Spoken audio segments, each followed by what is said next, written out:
Is Tucker Carlson about to face legal action? The CIA is preparing some kind of criminal referral against me, a crime report, to the Department of Justice on the basis of a supposed crime I committed. They read my texts. In a recent video on his channel, Tucker claimed the CIA was spying on him, pointing to a possible criminal referral to the DOJ. He also used that moment to explain how the government relies on intel agencies to gather information, which makes this story one you don't want to miss. So if you enjoy content that cuts through the noise, hit that subscribe button and let's jump right into it. So the other day I found out that the CIA is preparing some kind of criminal referral against me, a crime report, to the Department of Justice on the basis of a supposed crime I committed. What's that crime? Well, talking to people in Iran before the war.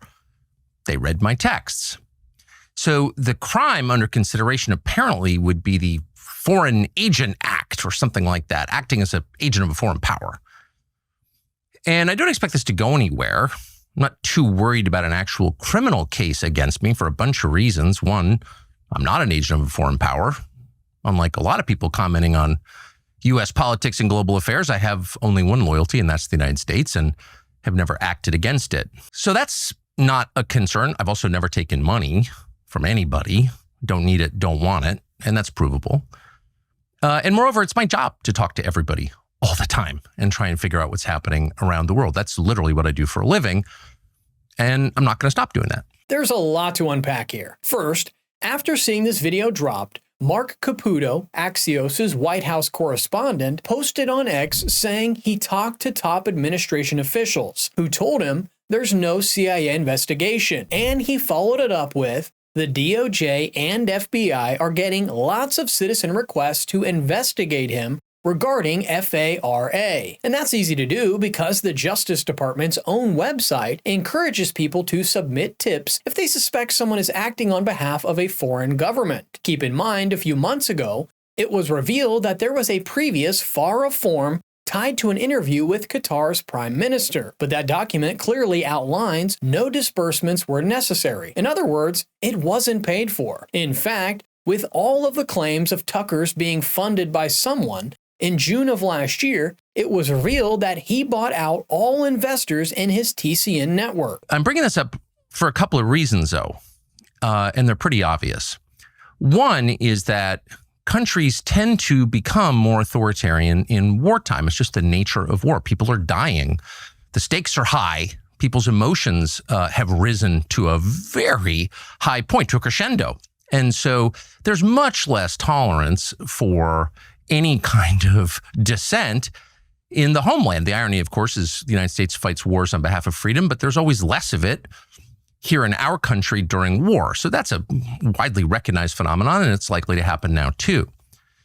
Another point to make that is worth knowing is that the USIC, the intelligence agency, spy on Americans. Now, you probably knew that, and it's been revealed a lot, including by Julian Assange and Ed Snowden, both of whom are threatened with death for revealing it, but everyone knows. But it's probably a little more widespread than most people understand, and it's outrageous. Those are valid points, but there's another layer to this. Tucker admitted he had contact with Iranians, but he didn't specify whether they were regular citizens, government officials, or individuals tied to their Revolutionary Guard. The counter-argument would be that many legacy outlets have continued to interview high-ranking Iranian officials. So, were they also under surveillance as well? If you think about it, what if Tucker was talking with someone who had ties to IRGC, and he got caught in the middle because one of our intelligence agencies was monitoring that person? Keep in mind, the Iranian regime is set up in a way that there is an overlap between the IRGC and the civilian state. So, for an outsider journalist trying to land an executive interview or some scoop, it can be difficult to know who they're really dealing with, as the lines can blur quickly. Tucker knew this argument would come up, and he chose to address it directly. So let's see what he had to say. The main reason they do it is to leak the existence of the investigation, such as it is, to the media, and then humiliate and terrify the subjects of this op. And that's, of course, happened to me repeatedly. Many times, including in famously 2021, when I was still at Fox News and trying to set up an interview with Vladimir Putin. And the NSA, I heard from someone there, had grabbed my text messages with an American citizen and had leaked them to news outlets. Those texts were basically my attempts to set up an interview with the foreign head of state, and they leaked them to the New York Times in order to stop the interview, which they successfully did, by the way, and they admitted that they were spying. They did it again 2 years later. My second attempt to get a Putin interview, I managed to get it anyway, and they've done it since. And so when you get a call from a reporter who knows the contents of your texts, it's pretty clear something's going on.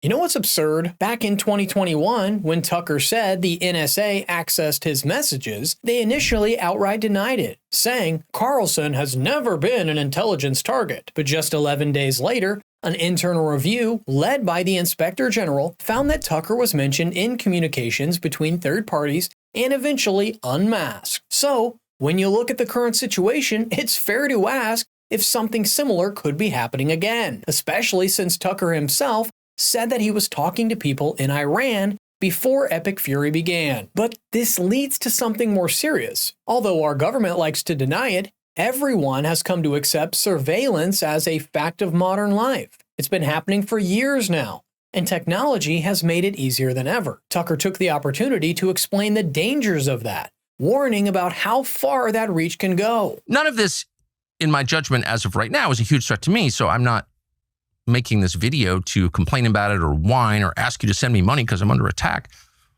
I'm saying it because it's true, and you should know what your own government is doing, and you should know what the stakes are. And you should know that a lot of what happens in this country that affects outcomes happens behind the scenes.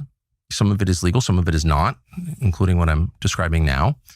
But it has an effect. And the intel agencies, again, not everyone in the intel agencies, but there are also people with agendas and grudges and no sense of restraint who are happy to misuse the power they have, granted them by our elaborate secrecy laws, to hurt fellow Americans for ideological reasons. That is entirely real. That's the story of Russiagate. And it's likely that things like that will begin to happen at greater scale now. So you should just know that going forward. There's a bigger point to be made here. For over a year now, Senator Grassley has released a steady stream of whistleblower documents on the Arctic frost investigation, showing just how far government surveillance can go. And you've seen multiple Republican lawmakers react strongly to it. In fact, Ron Johnson and Lindsey Graham, who were targeted by that investigation, tried to secure up to $1 million payout in damages. Yet, despite all the outrage, there was zero action from the same Republicans to make sure this surveillance doesn't turn into government overreach. Sure, it's important for protecting national security, but history has shown that these powers can expand quickly. Once that happens, it's not just about foreign threats anymore. It can start affecting everyday people as well.